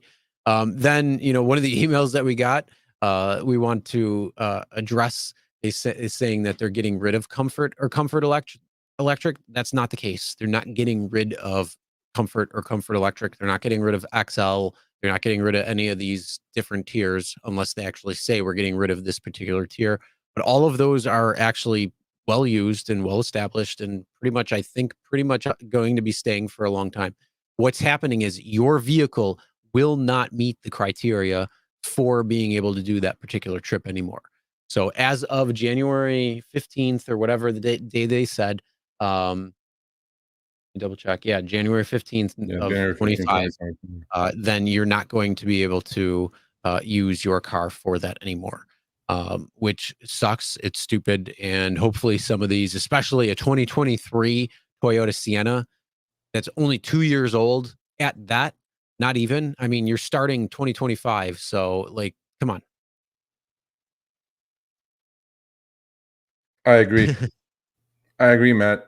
That's Matt. They do it, bro. They do it. I swear to God. Me and Chris know more than you guys will ever know. You think they took a screenshot of this? Let me tell you something. Here's what Matt. I think what Matt's trying to get is they're trying to do it a couple hours before the show, but we already catch wind of it, so we're able to put it into the show. And so they're trying to oh, it's Tuesday, so we're gonna roll it out on Tuesday just before the show. Slide it under. Can't get it in, and then they have to wait until next week. No. We'll get it in there right before. I'm telling you, bro. You guys took a screenshot of this, or do I have to send this to you guys? Huh? You did? Okay, cool.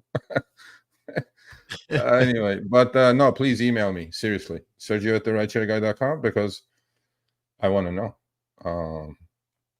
And I want to send it to Uber. I go, this is bullshit. It's like, I mean, you imagine? Can you imagine? You can only do XL and X in a 2023 Sienna. Yeah, that's crazy. Oh, I'm sorry. Your car's not new enough because of whatever reason. What the fuck is Sounds that? like they're either a prejudice against Sienna or something. I don't know. Maybe maybe he's just like, I don't like minivans. I don't know. Yeah, I know. Anyway, so if Trump wins, okay, this guy keeps asking this spamming. He's like, I'm not going to block you, but if Trump wins, is it going to get good for rideshare? No. Have you guys seen? I put a video out. You think it's going to get better for rideshare drivers? Well, the tips are not going to get taxed, hopefully. But I don't think it's going to get better for rideshare drivers under Kamala or Trump. Well, probably worse under Kamala, just for the fact that Tony West, this chief legal officer, was on the front row in her inauguration speech at the DNC. Literally, the guy was on the front row. And the next day, New York Post puts this article out, which I tweeted. You guys should follow me on Twitter. You guys will learn a lot. And that the DOJ is investigating now Tony West because of the shenanigans he kind of pulled. I don't want to say anything, but you guys go check the article. It's in the New York Post last week. So, hey, I don't know. Right. Yeah, I like it. See, there's a good question, Atari. There's a goddamn good question. See, don't be negative. Sergio, question. Are illegal aliens able? Yeah, of course. If you go to the dark web and get yourself a goddamn social security card and get yourself a driver's license of a hack driver and go rent an account or open an account yourself, yes, sir, you can drive. Anybody can drive for rideshare. Anybody, as long as you got the docs, and it's easy to get those docs. So. And even if you don't have the docs, you can just go on the dark web and get somebody else's docs and you're driving. Yeah, sure. Anybody, come on down. Anyway, yeah, cool. All right. Well, either way, let's move on. Speaking of taxes, are you tracking your taxes properly? And if you aren't, you better be, because when the tax man wants his money and he's like, pay me now, he'll have your money. But when it comes to no tax on tips, hey, well, that might be a good thing for everybody, because then we'll get some more tips, hopefully, and not get taxed on it and call it a day. So maybe that'll be a little benefit for people. But who knows? But yes, so solo, I mean, we talk about this.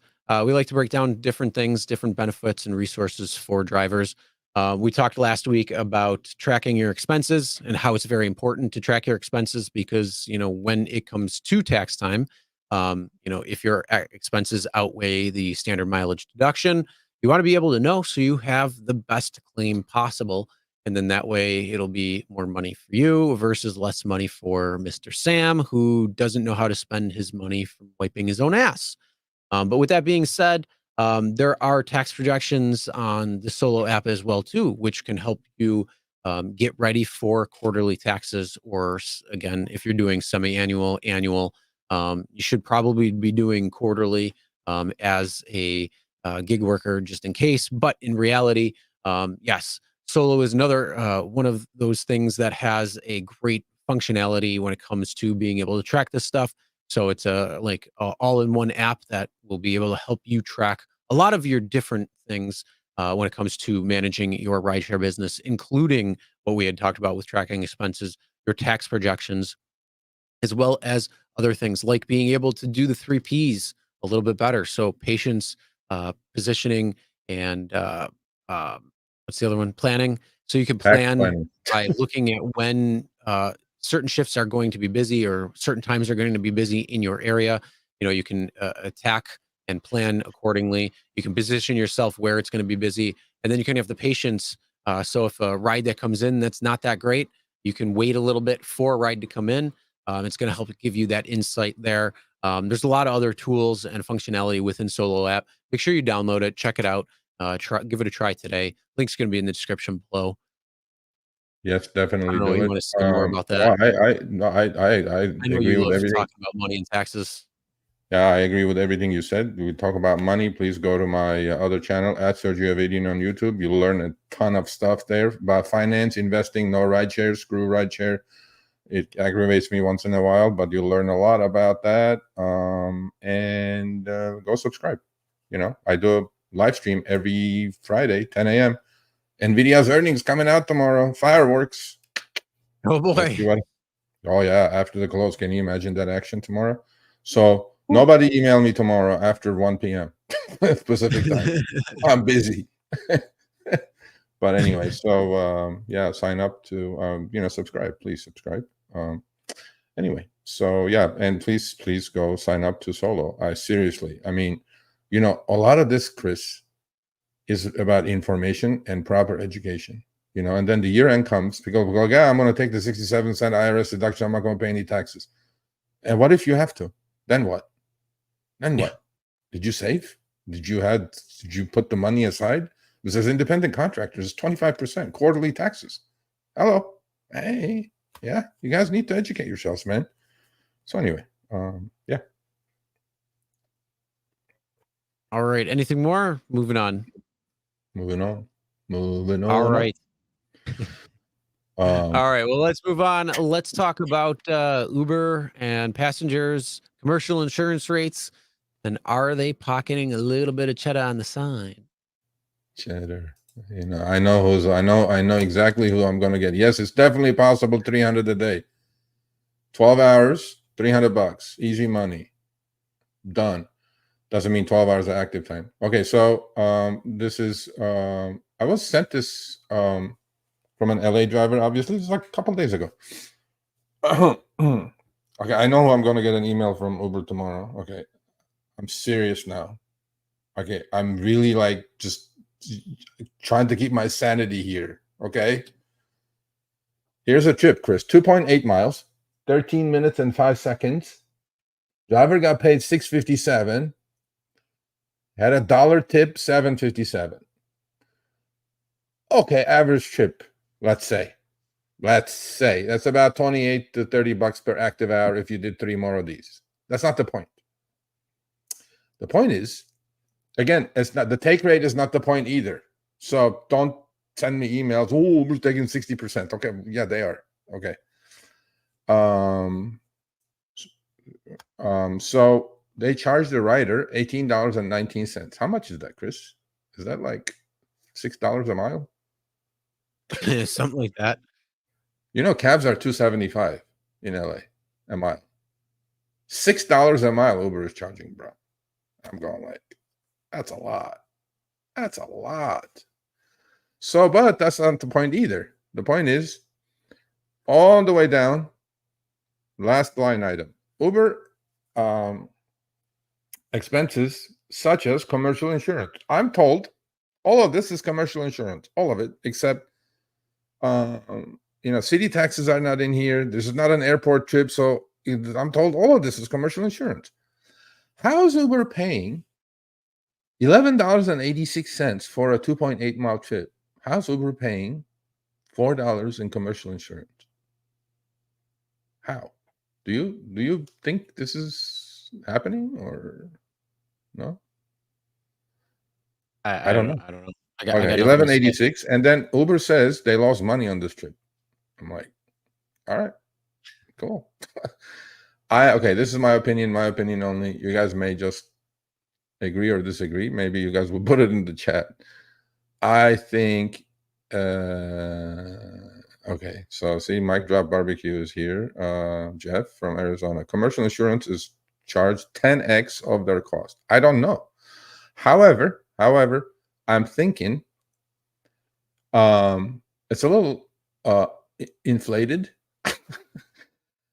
For a 2.8 mile trip, Uber collecting $11.86 from the rider, and hence or in turn their service fee goes down to negative because of the $11.86. I can't imagine Uber paying $11.86 for commercial insurance for a 13-minute trip. That's almost like $1 a minute. I just don't understand, right? Okay, on the next one, same thing. And the next trip, okay, so that's where Uber says they lost $2.04 in this one. I'm like, not buying it. Because if that $11.84 wasn't there, because it was like normal, like $3, $4 for a 2.8 mile trip, I'm saying, okay, this is what I'm saying. Uber, don't email me, please email me, okay? This is what I'm saying. The marketplace fee is included in that $11.84, and the marketplace fee is charged dynamically to each rider on each trip, and the driver does not see that, and it's included in there. How about this, Uber? Why don't you break that $11.84 down? Transparency, right? Just break it down. Let me see what's in there. No, of course not. And this is another trip. Where was the screenshot of that one? The trip screenshot. I don't know. These are the order you gave me. Okay. Anyway, so $11.86 on a 2.8 mile trip. I am not buying it. I know I keep hearing it's all commercial insurance. I'm not buying. I'm just not buying it. And I don't know how to prove it that it's not all commercial insurance. I mean, I have asked commercial insurance agents, could this be? They go, it's extremely high. My thought process is this. Okay, this is what's happening. The $11.86 on a trip, I've seen as high as $50 from West Hollywood to Disneyland, which is $30, $50 on a single trip, Chris, commercial insurance. Yeah, I remember showing that one. Okay. So when it's this high, then my brain goes, okay, there's something wrong with this picture. Hold on. I got something more to add to this. I didn't put the screenshot in because I actually didn't. I had the screenshot from something else, but this right here is a service fee summary as well too for a particular ride. So the customer pay. I don't know the things beyond it, so I don't know the time, distance, anything like that. But so the customer price was $154.62. And the customer had a $5.41 promotion that took off. Good for them. Hey, save $5 on $154. So instead, it should have been $159 or whatever. But how much do you at the airport surcharge $3, other expenses such as commercial insurance? How much do you think that was? Is it Uber or Lyft? Uber. So it's the passenger paid $154. Right. Where's the trip at? LA, Buffalo? I don't know. It's an airport. I told you I don't have the city. Like I've seen commercial insurance, like let's say in Mississippi, is dirt cheap, garbage, nothing. But then in LA or California, supposedly they're paying through the nose. So on that one, because you asked, I'm gonna shoot high. I'm gonna go. No, actually, I'm not gonna shoot that out. $20, let's say. I go $20. Okay. No, $4.94. There you go. See what I mean? So this must have been a long trip. The passenger paid $155 essentially. Yeah. And other expenses such as commercial insurance was $4.94, which honestly was probably less than the credit card processing fee. Yeah, so that had there to you be go. like a The 100-mile driver, trip, I'm pretty sure. yeah, but oh yeah, it probably was because the driver only made out of that $154, only made $66. So That's about right. Uber service fee, just the service fee that they collected on this ride was $70. $74.87. Of course. And that's to pay for the commercial insurance that they're going on the other ones that you just showed. This is more of a case, right? Uber. If on a 100-mile trip or 80-mile trip, the rider pays $150, commercial insurance is $4, but in LA on a 2.8-mile, 13-minute trip, commercial insurance is $11.86. It's not making any sense. I swear. I mean, you can say this until you're blue in the face, Uber. It's just not making any sense. Is this a profit center? I can't crack the code, Chris. I really can't crack the code. Is it legal? Of course not. But I've spoken to many insurance people. They said this is like the franchisor model. Okay.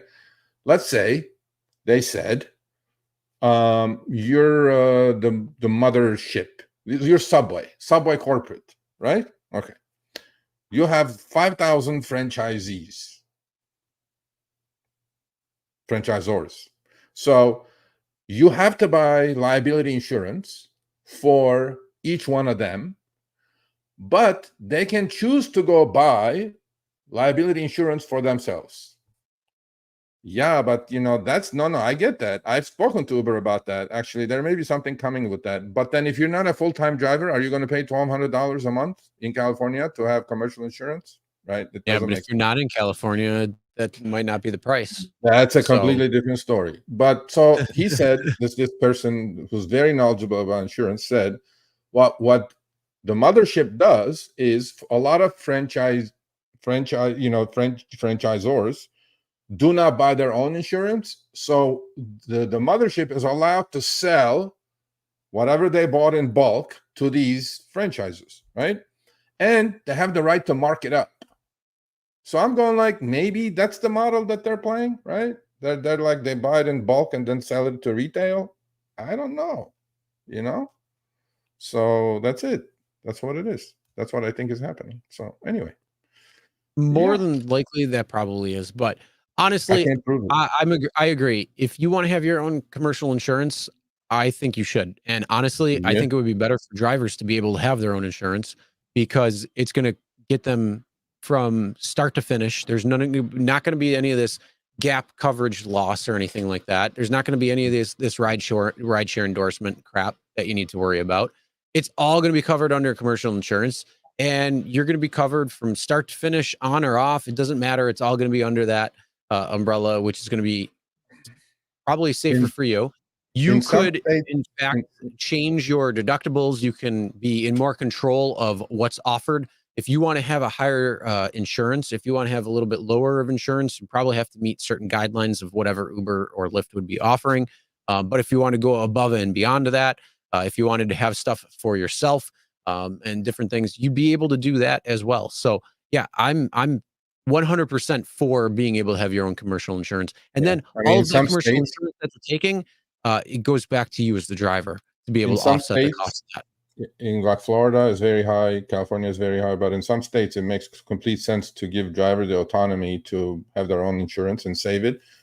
To answer that question, actually, if you guys listen to their last conference call, Uber said they're doing risk analysis now. They may be going more in-house as far as insurance is concerned, or commercial insurance is concerned. And I'm pretty sure they're going to make a ton of money because, if they go in-house, for example, if that trip was done in-house, $11.86 went to Uber's pocket after 13 minutes of the trip because there was no accident, right? All that, bottom line. So, yeah, there you go. Yeah. Yep. So, yeah, it's definitely something that's been bewildering for a lot of people for a while. But, yeah, either way. One of the things, though, to mention as well, when I was talking about gap insurance stuff, look, if you don't have the proper insurance, make sure you do, because Unfortunately, period one Not can covered. be a lot of time, and it's not going to be covered by your personal insurance. It's not going to be covered by Uber or Lyft. The only time you can qualify for Uber and Lyft insurance is through P2, P3, which is when you are on the way to pick somebody up or have a butt in the car. And even then, at certain points, you're not covered for certain things. So make sure you do have some sort of gap insurance because, again, probably a third or to about half worth of driving is going to be in that period one zone. And it all Yeah. depends on utilization rate. And then with that being said, that's something where you want to make sure if you are driving around aimlessly, which you probably shouldn't, but if you're leaving somebody from their house and then going, somewhere else to reposition yourself or whatever, all of that time, if you have the app on, you may not be covered. So make sure you get the proper insurance that you do need. There's going to be a link in the description as well that you can go and check out for different insurances in your states. That's done through the rideshareguide.com. Has a great resource guide there for you. Yeah. So I think it may be a good conversation to hold with Uber to say, why don't you guys do like a little pilot? You guys do pilot all the time on garbage. Why don't you do a pilot? Give drivers a choice to get their own commercial insurance. I mean, they'll make more money. They'll end up making more money. I don't know how it will work out, but I think I'll tell you why. Because they don't want to. they don't want to. Okay. They don't Well, if want they to. say no, then they're making money. Here's the thing. If Uber is actually complaining, oh, insurance rates are so high for us, why wouldn't you say, hey, if we can offload the insurance to some drivers who want to do that, let's do it.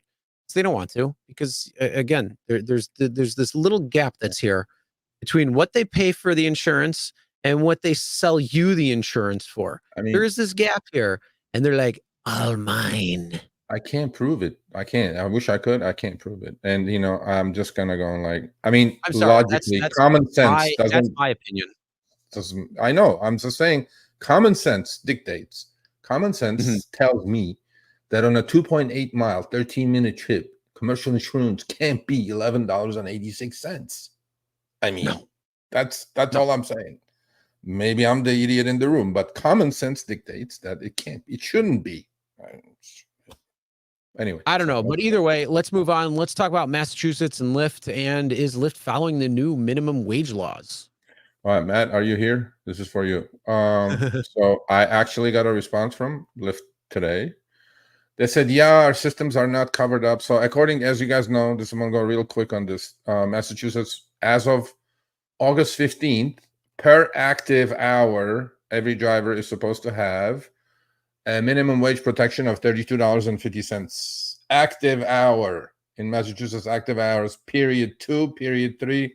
If anybody asks me what period 2, period 3 is after 2.5 years of Show Me the Money, I'm going to hang myself live on the show. Okay. So, and see, this is one good thing Lyft has done. Look on the bottom. When the trip comes in, instead of me trying to figure out in 15 seconds what my active hourly earnings is, boom, they're showing it to you. Transparency. Mr. Risher, not just because of this, you should show up. So, estimated so on the first trip, should be getting a top off. definite top off on the first trip, definite top off on the second trip, definite top off on the third trip. And I'm talking serious top off, 50% top off, Chris. So and then put up the next one. Uber already had the algorithm ready. Okay. Look at that. This is like an Uber X share trip, $10 for 15 minutes. That's $40 an active hour. You see what I'm saying? Mm-hmm. And look at Lyft on the left, $23.72 per active hour. Lyft. But then Lyft said, oh yeah, we weren't ready. We're going to fix it. Everybody's going to get topped off for a little bit and then we'll catch up. Why? Why can't Uber have their thing ready like 2-3 months before the thing became law on August 15th? Well, when you have 33,000 employees versus Lyft's, come on, man, 1,800 or whatever they got now, or 3,000, it's a little different. So they can put like 20% of their staff on making sure that Massachusetts is okay when Lyft would be like, I don't know what to do. Yeah, I know. But Lelius, we know that 2-week top off is not per ride basis. We absolutely know that. I can send you, how big is your hard drive, Lelius? I'll send you like 1 million screenshots. Not one single chip is coming above 32.5 or at 32.5, literally. So everybody's going to get topped off. So that means they didn't adjust the algo yet. So some will be over, some will be under. I have like a million screenshots that are all like 50% under. So they didn't adjust the algo, just like they have adjusted the algo to Prop 22 in California. You get everything at $22 an hour. In Massachusetts, they're supposed to get 32.5 an hour. They're not getting it. So anyway, but Lyft said, yes, we know, we're fixing it. I'm like, okay, cool. So all you people in Massachusetts, don't email me saying, oh, I'm not getting 32.50. Well, you're going to, the first top off is coming up. Actually, all you drivers in Massachusetts probably should be happy right now, because one, you're going to get the top off. Two, all the drivers that are onboarded, because they're like, ooh, I get to make 32 an hour. No, not anymore. You're going to see, oh, wait, that's not the case. So they might not be happy. So that gym period that I was talking about last week, where you say, hey, I'm going to lose the weight, and then start working out on January 2nd, go to the gym, and, sucks going to the gym at that time for the first 2 weeks because you have everybody and their mother there. But after that, it's back to normal. It should be probably pretty similar to this, because that 2-week period can actually help you out. So this might actually be a good thing. We'll see. They're fixing it. They're looking into it. Okay, I'm gonna kill myself. Tahoe King says, Serge, people are doing that because he said that. You got to ignore him now. So let's move on. Let's talk about Uber taking a page from Lyft. You guys are children, man. Children. Fuck. Well, let's move on. So okay. Yeah, you're getting some emails now, and notifications coming from Uber instead of Lyft. This one, the big tree, sends the one with cancellation notice, and now Uber is doing the same thing. But the difference is, it is in your app. You can't escape it. Okay, look at this, Chris. I sent this to Uber yesterday. I had a few. This is the big tree going the little tree way. We're trying to fix it at Lyft, that none of this passive aggressive bullshit goes out. You know who you are at Lyft. This guy gets a message in his app. Our cancellation policy, provoking riders to cancel or accepting trips without the intention to complete them, may frustrate your rider and be against our community guidelines. Whose fucking community are you talking about, Uber? Who made you the king of the community? There is no community. He's like, whatever, hocus pocus, take shots, people. But look at this guy. How is this guy getting this message, Uber? 100% acceptance rate, 0% cancellation rate. And this algo, the AI bullshit, automated cut and paste garbage, sends this poor guy, and he panicked. He emails me, Sergio, are they going to deactivate me? I'm looking at his numbers. I go, if they deactivate you, this should be like the biggest lawsuit on the planet. How's this guy getting this, Uber? We're trying to fix it at Lyft, not to send these passive aggressive bullshit emails. How's this? I mean, I told the guy, ignore it, but the guy probably losing sleep over it. I know. I mean, and you want to talk about mental health and things like that? I mean, this is the biggest problem right here. How? You got it too? No. Oh. How is this happening? How is this happening? Anyway, so if you do get this, please ignore it. Please ignore it. You know what I mean? Just ignore it. And, Lyft is trying to refrain themselves from sending, how they say, oh, your account has been flagged for, bad service because I canceled a couple of times. Cancellation rehab school, sir, for you. I go like, anyway, but I mean, this guy is the poster child of a perfect driver, 100 and 0, and Uber sends him the message saying, hey, do you think this guy calls the rider and says, hey, how far are you or whatever, in case he's in a city that doesn't have upfront, right? I don't get it, bro. And then when the government gets involved, they all get in a tizzy. They go like, oh, I'm like, yeah, this is treating your driver like an employee. How is this treating your driver like an independent contractor? A perfect driver, whatever. Anyway, so how's it going to ignore them? They deactivate him. Yeah, I don't know. I'm sure I'll get an email. You know, No, just like yeah, the okay. 2023 Toyota Sienna, let's hope that this is a glitch and went Yes, out. that's But definitely again, hopefully glitch. these things need to be better handled so they don't go out. I talked to the guy. I talked to the driver. The guy goes, Serge, I'm like 73, retired. Do you think I'm playing these kind of games? I'm just out here trying to make a couple $100. I understand it was some shyster like me, probably, but not this guy. Okay, so I vetted this. But anyway, so Uber, don't go the little cheat. Just stay where you are. I don't know, but either way, yeah, even if this is like something that was a glitch, it needs to be Yeah, better handled from these things going out, especially, I don't it's going to care. cause people I to don't have, some severe issues and anxiety, and they're going to feel like they're, doing something wrong. And yet the numbers show right there that nothing's wrong. I mean, just the mental health toll that can take. You got to do better care. care at that. That's absolutely ridiculous, unacceptable. Actually, you Depends know what what? time of the day and what Ac day, and the honestly weekend. honestly, Yeah. what I think they need to do, they need to pay that driver $100 extra. They need to give him a nice $100 For extra and say, for "I'm 100 sorry for." AR, 0 CR. Yeah. 100 "I'm AR, 0 sorry CR. for the pain and anguish that this caused you. It should have For never gone out. emotional Here's an support. extra $100. We love you as a driver. Please keep it up. You're doing fantastic because you're a 100 acceptance rate driver. You're the perfect aunt. Thank you very much."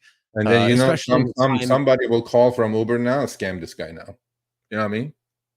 Not from Yeah, Uber. well, Now it's like a scammer will see this show now. They go, oh yeah, this guy I'll empty his they're not, bank yeah, but account. they're not gonna be able to. How are they gonna be Yeah. able to So contact them?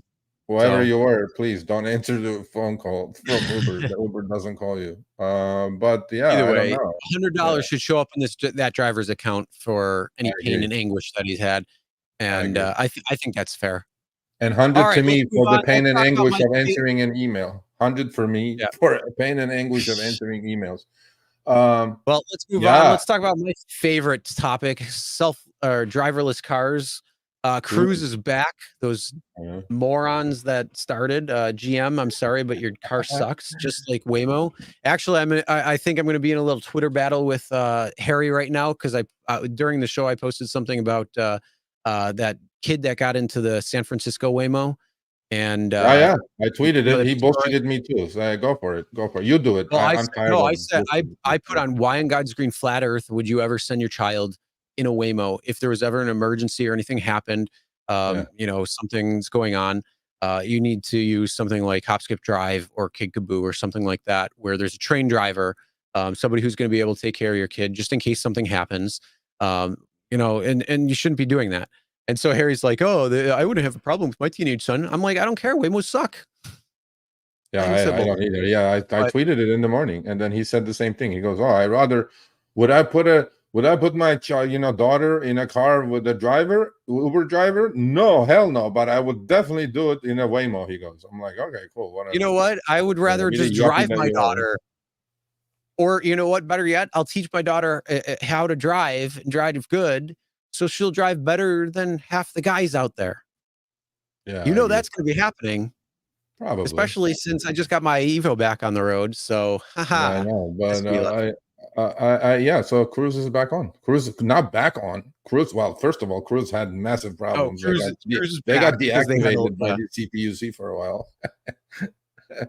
and now they're in bed with Uber. Like Waymo is in bed with Uber, and I heard today that they're trying. You know what this is? Waymo. They're trying to get a little bailout. They're trying to get a little bailout so they can try to make a I comeback. know, I Cruise is know. like, like you're watching like I don't know some hospital show. Just put a show in ER, Grey's Anatomy, whatever. And you know how like somebody's like just hanging on. They're like beep beep, and you're like, come on, come back, and they're just like beep, and it's like it's not coming back. That's where Cruise is right now. They're like they're done.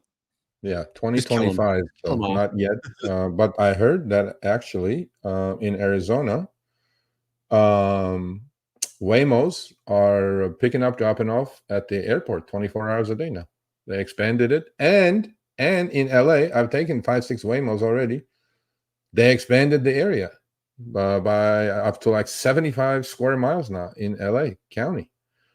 Oh boy, So yeah, they're it's expanding, a lot of and cones that you can put on. we are.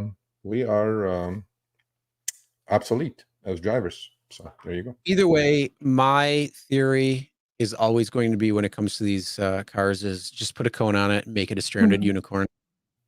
I agree with this comment for sure. 100%. Cruise is the Boeing Starliner of the autonomous driving. The Boeing one that that they got stuck. You know, these poor astronauts are stuck now. Elon has to go save their asses. Like, well, people. Boba, here's the problem. Waymo will not pick you up in the middle of the lake. They will tell you that you need to walk or be somewhere for them to pick you up. Yeah, so Boba, I've done Waymo. Waymo is not what you guys all think it is. It drives really well, though. It drives probably better than 80%. I don't care. I don't want self-driving. I don't care. Drives better I don't want than self-driving me for sure. But actually, I'm going back. I'm going to look at a 56 Chevy truck tomorrow. Beautiful freaking car. A rust bucket. Oh my god. No, not at all. It's gorgeous looking. Okay. Yeah, no, I'm looking at that. Oh, they wait 5 minutes. Hold on, my crew out here. I'm asking you a question. Okay. 55 Bel Air convertible. I don't care what condition it is, as long as the frame is in good condition. If the frame is straight, you want one? Please let me know. I want a 55 Bel Air. I mean, if it's done, that would be better. Convertible. It's not done. My brother-in-law has one. My brother-in-law has one. 55 Bel Air. 55? Yes. 55. Convertible. Hard top. No, not no, I need a convertible. Sorry. Yes, anybody, if you know anybody who owns a 55 Bel Air convertible, has to be the convertible, can't be the hardtop, sorry. And as long, I don't care the condition, as long as the frame is in great condition, I'm happy there. I prefer it in better working condition, but you know, I'll work on it and make it better if I need to. But yes, please let me know. Chris@therideshareguy.com, 55 Bel Air convertible. I agree. There's a big reason for it. And once I get the car, I'll let everybody know. You're like my brother-in-law. He's got a 55. He's got a 1920s Ford truck. He's got a Ford Falcon 60s. He's got a 55 Bel Air. He's into all these fucking things. I'm not. So this is very true. Big man on campus. Because Waymo or Cruise or whatever, these AVs, they do not pick you up where you're standing. They do not double park. They do not break the law. They do not pick you up at bus stops like we do. They do not make illegal U-turns like we do 50 times a day. So when I order a Waymo in LA, I walk 5-6 minutes to my pickup, and then it won't drop me off where I wanted to get dropped off exactly in front, right? You won't break any laws. The software is written not to break the law. It's not the speed, you know, all that shit. It's not to run red lights. So that's why, imagine this, you get picked up at the airport and then he drops you off at the spot and you have to carry your luggage to your hotel. So, you know, actually, you know what? I'll do a little segment on my finance channel to see how upside down and how horrible the unit economics are on Waymos and Cruises. Okay, we'll talk about that. Yeah. Anyway. All right. Are you ready for the favorite? Yeah. So Lyft. Okay. So I don't know how long this verification thing was. It was only what, in 8 cities, the verification thing, right? It was 8 cities? Something like that, 8 or 9, yeah. 8 or 9. Okay. So we've been doing this for how long now? The fakes? Few years? Anyway. At this point, yes. I'm gonna smash the rooster. There you go. So one from Uber. You think that's a real name, Rooster? Actually, I know 2 people whose nickname is Rooster. Not nickname, bro. Name. My nickname for is a hell. name being No. Rooster, no, but I do know people who have been nicknamed Rooster. Okay. So that one I will have to say sorry, but that one is Fake. You know, it definitely is fake. Yes, it's not a real name, but you know, it's a nickname, and unfortunately, a lot of people do put nicknames in. But okay, that's fake. Smash is, I'm pretty sure it's fake. But then in those 8-9 cities that Lyft is doing the verification, it should stop. It should end pretty soon, right? Okay. Look at this. Our crowd is fucking amazing, bro. Okay, Atari, Sergio at the rideshareguy.com. You have too many questions. But anyway, so that's the end of the show. I thought it was a good show. If you're driving a Sienna, I'm gonna find out for you. Hopefully by Friday, if this is a glitch or they're really gonna screw you guys like this. Okay. But then I got it from our friend Jeff in Florida. He has a 2020 Lincoln MKZ, super clean, beautiful leather, everything. They're booting his car off too, Comfort, on January Yeah, but 15th, again, usually that's like 4 or 5 years that you get in Comfort, and then they boot it. I know, but So I don't know. it's definitely stupid, but I don't know. I don't understand the reasoning for that in any way. Like, oh, we got to keep newer cars. Well, you can have a driver who's got a newer, almost a brand new car, and it looks like shit because they don't take care of it or Do we clean know it. this? You have somebody who takes care of their car and it looks absolutely immaculate, like the 53 uh, truck that I'm going to look at, the Chevy. So there's a lot of different things when it comes down to it. It's just a matter of the person. I don't think the car itself has anything to do with it, because actually the question is, how many different Uber or Lyfts have you taken where it may be a newer car, but it's jacked up? Yeah. Or it's an older car and it looks gorgeous. Yeah. No, I agree with you. I mean, I I mean, think I understand like the 15-year cutoff, because you don't want some high mileage and all that. But I mean, what about I got a car? It's 2000. I got a car that's 2006. It's got 20 or no, it's got 32,000 miles on it. No, that's not bad.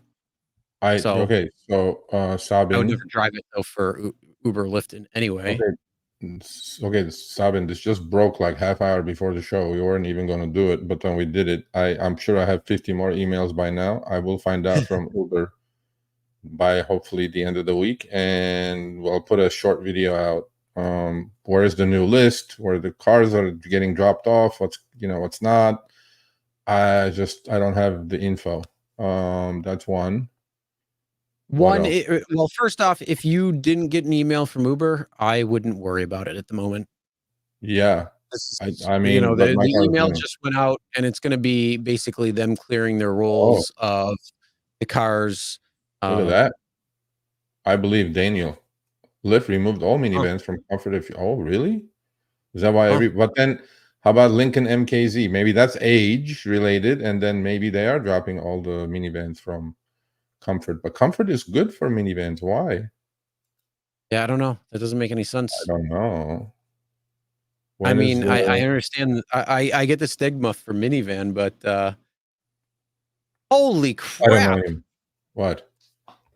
You know how I was talking about at the beginning of the show when I said 11 Labs does the voice translation for RSG in Espanol, and I was testing out another place. Okay. I literally started this at 3:00 this afternoon, and it just emailed me saying, "Hey, it's now done." 5 hours later. The translation? For a 2-minute and 40-second clip. One of your videos. It was which video was it? Oh, one of my Sergio's diaries? Yeah. Okay, cool. So I'm fluent in Spanish. Oh man. Wow. I'm looking at it right now, and your mouth is looking like it's saying Spanish. Oh, this is the one that does the mouth thing? Yeah. I mean, I can't believe that was 6 hours to do, but wow. When is the appreciate the super chat. Thank you, man. Much appreciated. He's New York, New Jersey guy, straight shooter. Super sticker. We've had some exchanges, but thank you, sir. Much appreciated. By the way, it's a 3-minute video? 2 minute and 57 second. And it took 6 hours to do? Yeah. Who gives a shit about the lips moving, what's not moving? How long does the other one take? The other one takes like 10 minutes. Okay, fuck it. What are you doing? It's a waste of time, bro. Well, I wanted to test it out because it's. Well, you tested it out. It's a fail. Well, it's also the free version, so you could be like skipped out a little bit, where it's like, hey, well, it only is going to last so long, and when we get the resources, we'll do it. But give me the paid version. Let's see how long it lasts. But yeah, that's not too bad. Okay, I'm going to send you this. I am going I'm to gonna make send it you this clear, right and now. you're Hold going to on. be the first one to know. Just please make it clear the vehicle is from. Okay, yes, Sabin, you got my word.